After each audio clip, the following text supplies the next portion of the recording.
Okay. Assalamualaikum and good afternoon. Sorry for the delay. There was a slight delay in starting. We had some technical issues. Now, it's been a busy month for us in November. We did a lot of talks on diabetes and so on. So I thought this time round we will change our tack and talk about something else.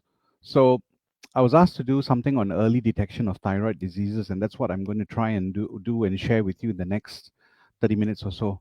The thyroid gland is a butterfly under your neck.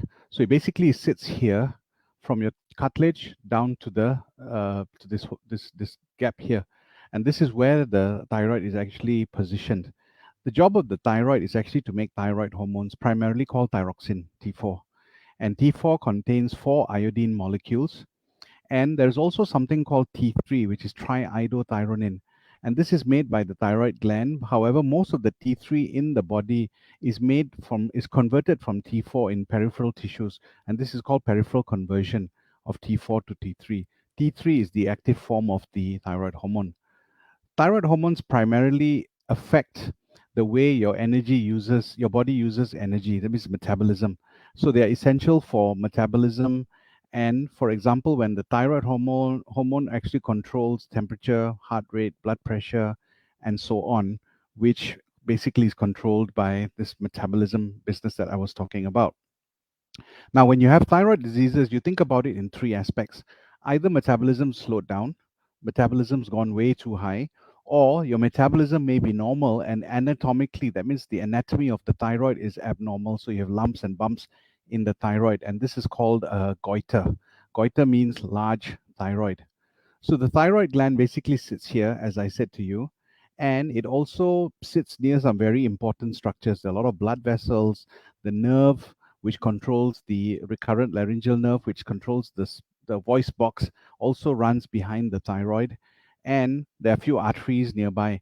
Sometimes the thyroid can be so large that they go down into the chest and approach the aorta.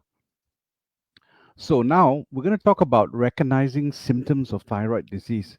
This is quite difficult, and you really need to understand that sometimes thyroid diseases have no symptoms at all. A lot of times, the patients who come and see me come because they have incidentally done a blood test and the results were abnormal, and sometimes it's been there for so long that you don't recognize it as a problem. You get used to the fact that your thyroid is overactive, your heart beats a little bit faster. Same thing when hypothyroidism, basically slow metabolism, it slows down very gradually. So over a period of a few years, you may not actually feel anything. So when I was working in UK and previously used to see patients who used to have a lot of problems in winter because they never realized that they had hypothyroidism. Now the other thing that people have is thyroid swelling. You can call it a nodule, you can call it a Bartley, Chui Liu, whatever you want. You can have one, you can have many. So I will not be talking about treatment specifically. I'm talking about how to detect this, how to approach this from a patient's perspective, and we will talk about some of the tests that we use to help us make a diagnosis. So when we investigate thyroid diseases, usually we do blood tests. So we check TSH. TSH is thyroid stimulating hormone, and this is a very sensitive indicator of whether you have thyroid disease or not. If it's low, that means suppressed, the patient has hyperthyroidism. If it's elevated, the patient has hypothyroidism. If these are abnormal, then we may request for a free T4, which is a free meaning not that the lab is going to give it to you for free, but it means that it's unbound thyroxine. So the hormone that's in the blood has not been bound to a protein, and this is a very accurate way of making a diagnosis of thyroid disease. So we will check blood tests to make sure that the thyroid TSH is within normal. We also check the T4. So various combinations of this, if you have hypothyroidism, for example, your TSH will be high and the T4 will be low. If you're hyperthyroid, T4, T3 will be high and TSH will be low. So this is how we use these tests to tell us whether you have a problem or not. Other tests that we may do, we may check antibodies. Ultrasound of the thyroid is very, very useful. In fact, the most sensitive way of looking for thyroid anatomy is probably an ultrasound. It's cheap, it's effective, and in good hands, you can actually get a lot of information. Sometimes we need to do a biopsy, and this is called a fine needle biopsy. because we're using a needle that you use to take blood. In fact, sometimes even smaller than that. And we use that to suck up some of the cells that are in these nodules and what have you. And then we send them to the lab where the doctor will have a look. Sometimes we need an isotope scan. Sometimes we need a chest x ray. Sometimes we need a CT scan of the neck. These are all investigations that we use to help us make a specific diagnosis and help us come to some kind of idea of what's going on with a patient. So hyperthyroidism basically means excess thyroid hormone. So you've got too much hormones. Now it's like you imagine you're driving a car, but you're driving the car in turbo mode, which means that the car is zooming left, right, center, everywhere. You can't stop the car. It's running really, really fast. That's what thyroid patients describe themselves. They feel like they cannot stop. Everything is sort of going crazy and haywire. So patients with thyrotoxicosis can come in with nervousness. They feel that they cannot focus, very emotional. The wife will say, "Wow, why ang ki xiao?" So ki xiao all the time, scolding people, difficulty in sleeping, eating a lot but losing weight, cannot cannot tahan the heat, weakness, and some people have menstrual irregularities. So these are the symptoms that may indicate that there is thyroid disease. Now, what happens is that the thyroid overactivity is a very non-specific symptom. So if all those symptoms that I gave you just now, it's very, it can happen with many diseases, and that's why sometimes it may be heart disease, it may be anxiety. Anxiety is kinchong, or you may have gastrointestinal disease because of diarrhea. So often patients with thyroid disease may not see me. They may go to see the heart specialist because of the heartbeat that's very fast. And then when they do the blood test, they say, "Oh, you've got thyroid disease." Same thing with someone who's got diarrhea, for example. They may go and see the gastroenterologist and he may say, "Well, let's check your thyroid." And then you find that it is abnormal. So many patients who come with this condition may not realize that the condition is actually, whatever they are experiencing may be due to thyroid disease, and they consult one of my colleagues in this hospital or other hospitals. So these are patients who have some signs of thyroid disease. You can see that there is hair loss. Here, there is goiter. That means the thyroid is swollen. And this one, sometimes people notice it. You can see that the eyes are bulging out. Sometimes people have, what we call like drumstick changes in the nails. There can be a shaking, tremors of the hands. Patients tell me that they cannot squat when they squat to go to toilet or to when they have to go and hang clothes out to dry. They cannot lift up their arms because they feel very weak. And these are some of the symptoms that patients and signs that we experience in patients with thyroid disease. Now, Graves' disease is somebody's name. It's Robert Graves. It's not Graves as in I'm going to gali kubur for you. It's Graves' disease. So this is a unique thyroid disease where most of the patients with thyroid overactivity may have this condition. They have skin changes, thickening around the ankles. They have eye changes. The eyes are bulging out, and the eye disease can be a true, early sign of thyroid disease. So if someone notices this, says, "Hey, your eyes look like they're bulging out one side more than the other." The question that you should ask yourself is one of the conditions that causes this is thyroid eye disease. And what happens is the muscles behind the eye become thickened and the eye gets pushed out. Most of what surrounds the eye is actually bone. So the eyes have nowhere to go but out. So when the muscles are thickened, the space inside the eyeball is actually very much reduced, and it can actually even lead to compression of the optic nerve here, which can cause loss of color vision. Sometimes patients cannot see color properly. Sometimes they may have headaches because of glaucoma that's caused by this. So when you have a subtle change in your eye, people you won't notice it, but people will notice it, and people tell you, "Hey, I think there is a problem," and this is when you should seek medical attention. So in severe cases, the eyes can be very bad. There is lag of thalamus, which means that the eyelid cannot close over the eye. And this can lead to dryness of the eye, scarring of the cornea, and so on. So this is a medical emergency. And we really need to treat the patient aggressively to try and prevent the eyes from getting damaged. And also we give anti-inflammatory like steroids and so on to reduce the inflammation. But this may be the first sign that a lot of patients see when they develop thyroid disease. This is another example, and you can see that this muscle here, as opposed to this muscle here, there is actually thickening. So this muscle is thickened. This is not.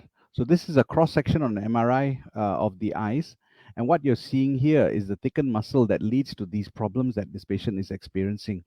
So we sometimes use MRIs or CT scans of the orbits to try and give us some kind of information. Hyperthyroidism can be managed conservatively. Most importantly, we tell patients, look, you need to stop smoking. And smokers, male smokers, usually more difficult to treat. We use medical treatment, camazole, propylthiouracil, whatever it is, and sometimes we give radioactive iodine. And radioactive iodine is actually quite effective in treating thyroid disease. In fact, the curative rate is more than 80 to 90% when patients are treated with one dose of a good dose of thyroid of radioactive iodine. In the old days, we used to get a straw. Patient used to sip the radioactive iodine, but nowadays we use capsules. The capsules are basically easy to administer, and they are actually easy to administer, and they're poured in this no touch technique. So no touch technique means that the patient just swallows. I don't touch the capsule, and afterwards I throw everything away. This is a very easy way of administering radioactive iodine. You can ask me questions later, but the focus of this talk is to tell you what the signs and symptoms of thyroid disease are. Next will be hypothyroidism. Now, hypothyroidism can be very challenging because a lot of times patients don't know they have the problem. I've seen patients with no thyroid hormone, virtually zero thyroid hormone, and they had it for years without even realizing that there was a problem. So it is an underactive thyroid. Basically, is underactive. So you feel that everything is in slow motion. The patients tell me it's as if my ever ready battery has suddenly woke out, no more battery already. So they feel that they're very slow, and the thyroid hormone can't make enough hormone for the body to run normally. That means metabolism slows down. So patients gain weight, patients will feel tired, they feel cold, the heart rate will slow down, they can get edema and all kinds of things. And basically, the common causes are autoimmune. That means it is autoimmune antibodies which destroy the thyroid. Remember in the first slide that I showed you, first few slides, I showed you about some of the tests we do. And these antibody tests are to look for conditions like Hashimoto's thyroiditis, which is the commonest cause of hypothyroid. Sometimes the hypothyroidism occurs because of removal. You've had an operation. Sometimes it's because of radiation and so on. In Malaysia, subclinical hypothyroidism is actually very, very common. Subclinical hypothyroidism basically means that the patient will have abnormal blood test, but the free T4, T3 may be normal. So they're heading towards hypothyroidism, and it's still underdiagnosed in a lot of people, and it is left untreated in many, many people. So the problem here is that, in those of us who get regular checkups, once a year you go and do a full blood test, you're very likely to pick up thyroid problems. But if you're the type who never gets blood tests done, never gets checked, then you will find that you may miss hypothyroidism because it creeps up on you. We often see patients, for example, when they're coming in for pregnancy, for deliveries and whatnot, we screen them for thyroid disease, and then they find that, hey, suddenly they are hypothyroid. They didn't realize it. So it's very important, especially in older people, in pregnant women, or people who are embarking on pregnancy, to check for thyroid problems, because a low thyroid hormone can actually cause problems to your baby's mental development. So we try and pick it up before you get pregnant or early in pregnancy. So a lot of times when you have subclinical hypothyroidism, that means you're sort of borderline-ish hypothyroid, 5 to 8% of these patients will actually progress to full-blown hypothyroidism every year.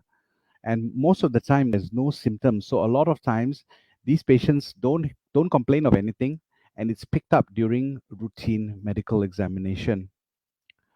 Now, many signs and symptoms of thyroids are confused with other health conditions. For example, patients with thyroid disease may be very tired, they cannot sleep, they feel that there's cobwebs in the brains. They tell you that, oh, I'm so sluggish, it takes me a while to understand things. Breathlessness, they feel chuan, they gain weight, they're constipated, they have dry skin, they lose hair, they're depressed, memory loss, poor concentration, and so on. and they get menstrual problems. Hypothyroidism causes very, very heavy periods.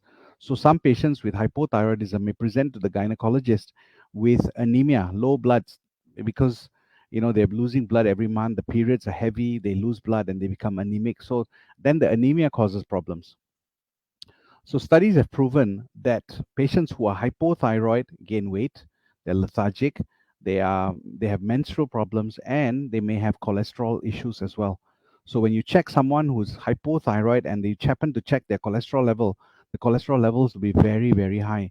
And people worry that if you have high cholesterol, especially like in these are not this situation is not treated, then it may actually cause you to be at risk for developing heart disease and so on.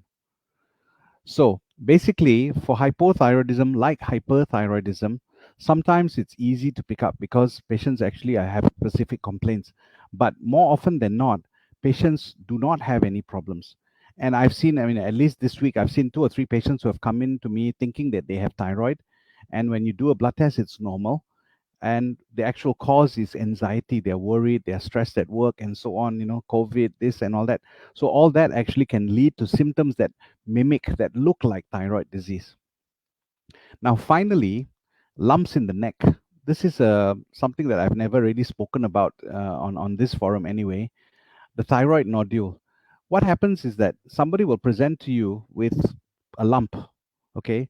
And the lump can be in various sizes. So it might be a very big swelling here, like this patient has a goiter. This one even bigger still, and this patient will tell you, "Wow, lokun what one now? I can't be chonghui," because the thyroid is so big that it's pressing against the trachea. And sometimes it may be one or two like this. When you see the first two, you're not so worried. But when you see lumps like this, a single lump, this is a lymph node here that's swollen, then it would make you ask yourself, is this thyroid cancer? So usually lumps are not noticed by patients. So before that, this is a CT scan showing that the thyroid is very, very big and it's very, very low. It goes down into the chest. So this is called a multiple or multinodular goiter. Multiple meaning many, nodules meaning batliu, many batliu, goiter meaning thyroid swelling. So this is a multinodular goiter. Now, this lady saw me a while back, in 2017, and she noticed that there was a swelling in her neck since the year before that. But she ignored it because she thought, yeah, nothing lah. It looks like, maybe it's just a bit of fat or something. So she ignored it. But then, eventually, every time she saw somebody, they'd say, hey, how come you got a neck swelling? People kept pointing it out to her. And this is very common. Your friends, your relatives notice that there's something there. And then you get worried and then you go and seek medical attention. So the question then is, she's young. Should she be worried? When someone has a lump in the neck and they are male, they're very old or very young, the nodule is changing in size very rapidly. There's hoarseness of voice, there's pain on swallowing. You've had a history of thyroid cancer. These situations, those are red flags, which means that it should make you be a little bit more concerned. You cannot ignore this. So basically, when these are present, you need to seek medical attention. So if you look at this lady, her swelling is here, and she's quite thin, so you can see the thyroid swelling quite clearly.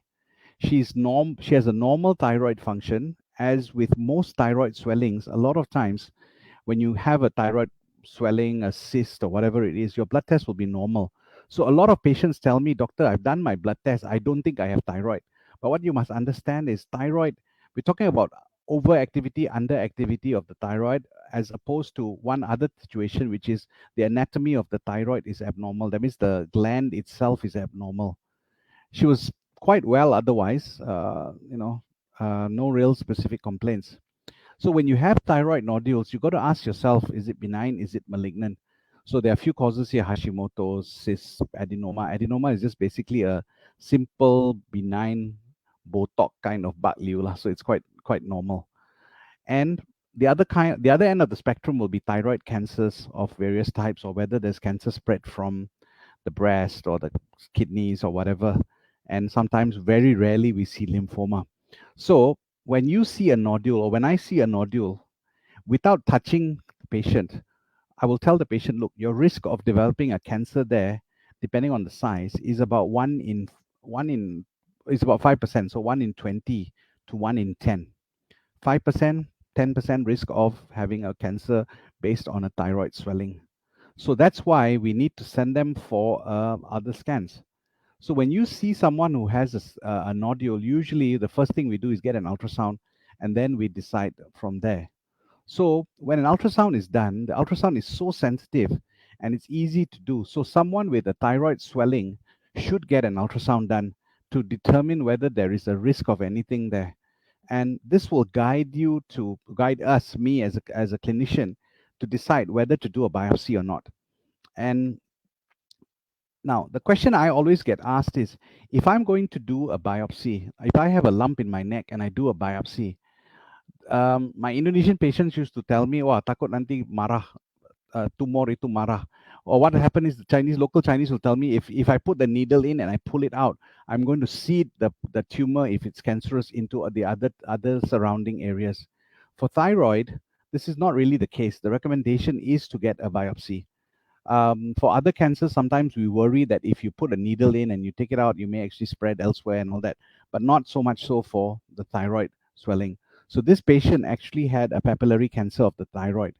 Now, what I want to tell you is that this patient went for surgery and she had a very small thyroid cancer here. It was about 1 point something centimeters only, not very big. You can see it here. So the point being that sometimes when we go and see a doctor, we have many lumps in the throat. We have many nodules, and we worry about the big ones, but it's not the big ones that cause the problem. Sometimes it's a small one as well. So that's why an ultrasound will help us determine which of those nodules look suspicious. And if you're going to go for surgery, generally the surgeon will do a total thyroidectomy. It depends. They will discuss with you first before you do any kind of treatment. So there are many kinds of cancers, and thyroid cancers generally are relatively easy to treat depending on the type. So this is why when you have a neck swelling or a swelling in the front of your neck, you should get it assessed properly, because potentially this is a curable condition. Even though it may be a cancer, it is potentially a curable situation. So you need to get treated as fast as possible. The other good thing about thyroid cancers is that the staging is very, very generous. So if you are less than 55 years of age and you have spread of thyroid, even if the cancer has gone outside the thyroid into the local sort of muscle and all that, it still will be a stage 1 tumor. This is another patient with, big nodules, lumps, and she was operated on, and you see that the breathing and all immediately improved. Fortunately for her, no cancer. This one is another lady who basically had a tracheal compression because of a large thyroid swelling, which she didn't even realize she had. A lot of times, when you're wearing a headscarf or it's under the tudong, sometimes you don't see it so well. But this lady had tracheal compression. The trachea, which is the windpipe here, has been compressed. Normally it's round. And these kinds of patients present to the doctor. The first symptom they may experience is breathlessness. There may be a change in voice and so on. So these are the signals that tell you that, look, there is a problem and you should seek medical attention. We usually, in these kinds of patients, send them for total thyroidectomy. That means you remove the whole thyroid gland, and this ensures that there is no more recurrence of the thyroid. So in conclusion, thyroid, actually there are many phases to thyroid disease. And usually, because of the way technology has evolved, it's very cheap to do a whole body screening test once a year. A lot of times, thyroid disease is picked up on a medical examination during one of these blood tests rather than patients having specific complaints. So that's a useful thing because we're picking up thyroid diseases much earlier. But in the case of lumps and bumps, usually it's noticed by someone else rather than the patient. Or the patient might say, "Oh, doctor, when I was shaving, I felt something here," or when I was getting my neck massaged, the masseuse said I got some swelling in my neck, and so on. So it's very useful. These are ways of picking up the thyroid disease early, so that by the time you go and get them checked out, they're they're not dangerous. They're easy to treat. So with that, thank you, and I will open to questions.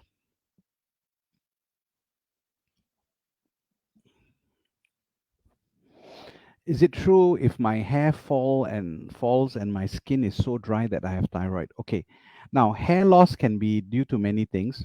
It can be due to thyroid, even hypothyroidism or hyperthyroidism. What I tell patients is that when you have an acute illness, that means you're unwell. the hair that's growing on your head is unhealthy hair. So unhealthy hair will easily come off, and by the time you're treated, because each the hair grows about 1 cm per month, something. So by the time you actually get your thyroid treated or your condition treated, then your hair will be stronger and of better quality. So if you have hair fall, it may not necessarily be thyroid. There are many conditions which can do it, including stress and high fever and so on. My skin is so dry. Do I have thyroid? Now, dry skin again is very, very common. One of the causes, as I explained to you, thyroid can mimic many things, and many things can look like thyroid disease. So, my skin is dry. Do I have thyroid? So, it's possible because hypothyroidism can lead to dry skin, but not necessarily if you have dry skin, you may have hypothyroidism, but it's always worthwhile to check.